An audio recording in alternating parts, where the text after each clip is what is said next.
নমস্কার বন্ধুরা, চলে এসেছি দেখো ভেন্ডি নিয়ে। ভেন্ডি অনেক রকম তোমরা খাচ্ছ, যে আজকে আমি যে ভেন্ডি রেসিপিটা করবো একদম অন্যরকমভাবে, অন্যরকম একটা জিনিস দিয়ে সুস্বাদু করবো। তার জন্য মাছগুলো দেখো কেটে আমি ছোট ছোট করে নিয়েছি। এই রেসিপির জন্য মাছটা লাগবে আমার ছোট ছোট পিস। হ্যাঁ, আমি ল্যাঠা মাছ নিয়েছি। ল্যাঠা মাছগুলো বা টাকি মাছ তোমরা যেটাই বলো, হ্যাঁ, সেটা আমি ছোট ছোট পিস করে নিয়েছি। দেখো এই যে ছোট ছোট পিস করে নিয়েছি। এই ছোট ছোট পিস করলে এর স্বাদ, এই তরকারির স্বাদ আর যে রান্নাটা করব সে স্বাদ হবে অতুলনীয়, দারুণ স্বাদের তৈরি হবে। কারণ ওতে বড় বড় মাছ ভালো লাগবে না খেতে। আমি তাই ছোট ছোট পিস করে নিয়েছি মাছগুলো। আর দেখো ভেন্ডিগুলো, দেখো আমি সুন্দর এরকম লম্বা লম্বা করে কেটে একটু মাঝখানে চিড়ে দিচ্ছি। যা তোমরা তো জানো এখন গ্যাসের খুব ক্রাইসিস, তাই দেখো এই জন্য আমি কাটার সময় একটু এরকম কেটে দিচ্ছি। খুব তাড়াতাড়ি চলে, গ্যাস খরচা কম হবে, খুব তাড়াতাড়ি গলে যাবে। হ্যাঁ, গ্যাস খরচা যাতে কম হয় তার জন্য এইভাবে আমি কেটে নিচ্ছি। মাঝখানে একটা চেরা দিয়ে নিলে হাফ করে, তোমরা তো এরকম গোটা গোটা রেখে দাও, গোটা গোটা রেখে দেবে। গোটা গোটা রেখে তারপরে একটুখানি এরকম মাঝখানে চিড়ে দেবে। দেখবে ভেন্ডিটা ভেঙেও যাবে না, অথচ গলেও যাবে, খুব তাড়াতাড়ি গলে যাবে। যেখানে তোমাদের 2 মিনিট লাগতো সেখানে 1 মিনিট লাগবে। তাহলে কি হচ্ছে, গ্যাসটা সাশ্রয় হচ্ছে, হ্যাঁ, সংসারও সাশ্রয় হচ্ছে, তোমাদের সমস্যাও সমাধান হচ্ছে, আর রান্নাটাও খুব তাড়াতাড়ি হয়ে যাচ্ছে। তেলটাও ঢালে কড়াইতে দিয়ে দিচ্ছি একটু কালো জিরে আর শুকনো লঙ্কা। কালো জিরে অবশ্যই লাগবে, যদি কালো জিরে পছন্দ না করো তবে সর্ষে দিতে পারো বা পাঁচফোড়ন দিতে পারো। হ্যাঁ, যে রেসিপিটা করবো পাঁচফোড়ন দিলেও ভালো লাগবে বন্ধুরা। হ্যাঁ, দেখো এবার দিয়ে দেবো পেঁয়াজ কুচি। সুন্দর গন্ধ বেরিয়ে গেছে, পেঁয়াজ কুচি করে দিয়ে দিলাম। সবজির পরিমাণ অনুসারে মশলাটা দিতে হবে।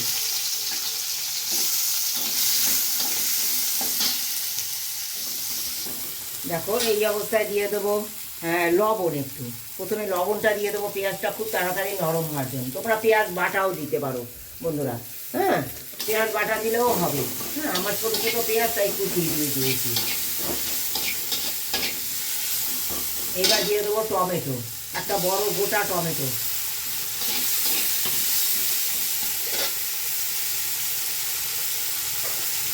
আলু কেটে নিয়েছি লম্বা লম্বা করে এই রেসিপির জন্য। এই আলুগুলো দিয়ে দেবো প্রথমে। ভেন্ডি কেটে রেখেছি, দেখেছো তোমরা, এই ভেন্ডিগুলো দিয়ে দেবো। দিয়ে সুন্দর করে দেখো ভাজবো। একটু নাড়িয়ে নিলাম, সব কিছু মশলা দিয়ে দেবো এখনই। দিয়ে আমি কষিয়ে নেবো খুব ভালো করে। দেখো সামান্য সামান্য ধনিয়ার গুঁড়ো, জিরের গুঁড়ো, পরিমাণ মতো হলুদ আর আদা বাটা। লঙ্কাটা, শুকনো লঙ্কাটার এত ঝাল বন্ধুরা, মানে সব মশলা দিয়ে দেবো। একটা কাঁচা লঙ্কা, ঝাল যে যেরকম খেতে চাও। আমি একটা কাঁচা লঙ্কা চেরা দিয়েছি, তোমরা যদি 4টে চাও 4টে দিতে পারো, 10টা চাও 10টা দিতে পারো, বেটে চাও বেটেও দিতে পারো। হ্যাঁ, আমি এখন কম দিলাম কেন সেটা অবশ্যই তোমাদের বলবো, সঙ্গে থাকো, আশা করি ভালো লাগবে। এইভাবে পুরো কষিয়ে নিতে হবে। এই মশলা দিয়েছি, দিয়ে সুন্দর করে কষাতে হবে, জল ছাড়া কষাতে হবে, একদম জল দেওয়া যাবে না। চিংড়ি মাছ করে পুরো জল ছাড়া কষাতে হবে। তোমরা তো বলো বন্ধুরা, ঢ্যাঁড়সটা আগে না ভেজে নিলে পরে তোমাদের লালানি কাটে। তোমরা তো দেখেছো আমি ঢ্যাঁড়স আগে ভেজে নিই, মশলার সঙ্গে একসঙ্গে কষিয়েছি। এতটুকু দেখো লালানি হয়েছে কিনা দেখো। এই যে কষিয়েছি, কষানো পুরো কমপ্লিট হয়ে গেছে, ভাজা ভাজা হয়ে গেছে, মশলা একসঙ্গে কষিয়েছি, দেখো কত সুন্দর কষানো হয়েছে। এতটুকু লালানি হয়েছে কিনা দেখো তোমরা।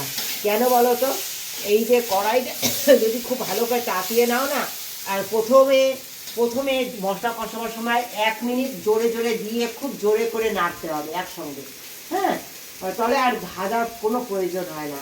আর যে তাতে লালানিও কাটবে না, আর মশলাও কষে যাবে। গ্যাসের খুব ক্রাইসিস, মানে পাল্টি করে করা একটা রেসিপি অনেক কঠিন ব্যাপার মানুষের হয়ে দাঁড়িয়েছে। তাই যখন গ্যাসে রান্না করবো আমরা যদি এইভাবে করি, কোনো লালানি কাটবে না। তোমরা দেখো আমি তরকারিটা রান্না করবো, আমার কোনো লালানি থাকবে না। ভাজা হয়ে গেছে, এতটুকু লালানি হয়নি, দেখেছো তোমরা? এতটুকু দেখো কষানো কমপ্লিট, এতটুকু লালানি বেরোয়নি। ঢ্যাঁড়স প্রায় গলেই গেছে, দেখো ঢ্যাঁড়স গলেই গেছে, অথচ লালানি বেরোয়নি, এই কারণেই হয়নি।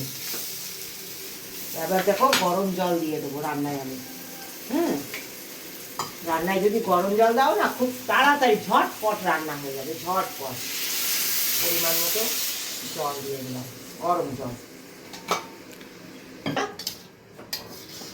এটাই সিম আজে আমি গলে গেছে ঢ্যাঁড়স প্রায় 50%-এর বেশি, এই যে ফুটে গেছে। এবার মাছগুলো দিয়ে দেবো, রাখা এই ছোট ছোট পিস মাছগুলো আমি দিয়ে দিচ্ছি।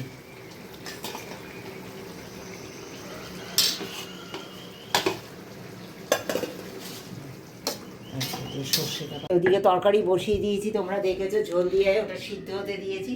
এদিকে দেখো শিলে একটু সর্ষে নিয়ে নিয়েছি, সর্ষেটা সুন্দর করে মিহি করে বেটে নেবো বন্ধুরা। বেটে নিয়ে ফিরে আসছি তোমাদের সঙ্গে। গলে গেছে, এতটুকু কি তোমাদের দেখে মনে হচ্ছে আমার তরকারি লালানি কেটেছে? দেখো সব তরকারি দেখো কত সুন্দর গলেছে, দেখো সব কিছু দেখো কত সুন্দর। দেখো এই যে আলু ভাজা হয়েছে কি না, দেখো সব কিছু ভাজাও হয়েছে, মশলা একসঙ্গে আমি করে নিয়েছি। আর দেখো দেবো এবার, দেখো এই যে আম ফলসি ভিজিয়ে নিয়েছি। এই আম ফলসিটা এখন ভীষণ প্রয়োজন, এখনও সেইভাবে আমাদের গাছে কচি আম হয়ে ওঠেনি বড়, তাই আমি দেখো এই আম ফলসি ভিজিয়ে এই রান্নাগুলো করছি। তোমরা এইভাবে খেয়েও, শরীর স্বাস্থ্য ভালোও থাকবে আর খেতেও দারুণ টেস্ট হয়। হ্যাঁ, দেখো এই যে আম ফলসির জলটা দিয়ে দেবো, আম ফলসিটা পুরো দিয়ে দেবো বন্ধুরা, দারুণ স্বাদের হবে। দিয়ে দেবো সর্ষে বেটে নিয়েছি, দেখেছো, ছাবাটা দেবো না, জলটা দিয়ে দেবো বন্ধুরা। হ্যাঁ, দারুণ খেতে লাগে। এই যে সর্ষে বাটা দিয়ে দিলাম, আম কষি দিয়ে দিলাম, দিয়ে দেবো একটু কাঁচা সর্ষে তেল। হ্যাঁ, দিয়ে দেবো কাঁচা লঙ্কা বন্ধুরা। তোমাদের বললাম তো আমি যে লঙ্কাটা কেন পরে দিচ্ছি, এই কারণে।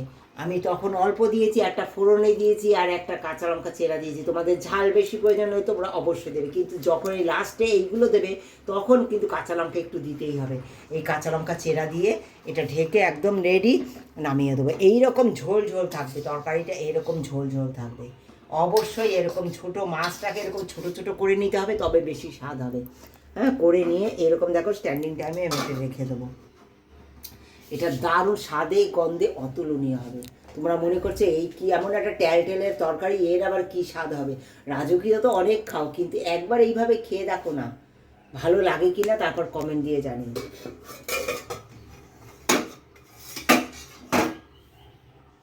হয়ে গেছে আমার মাছ দিয়ে ঢ্যাঁড়সের টক।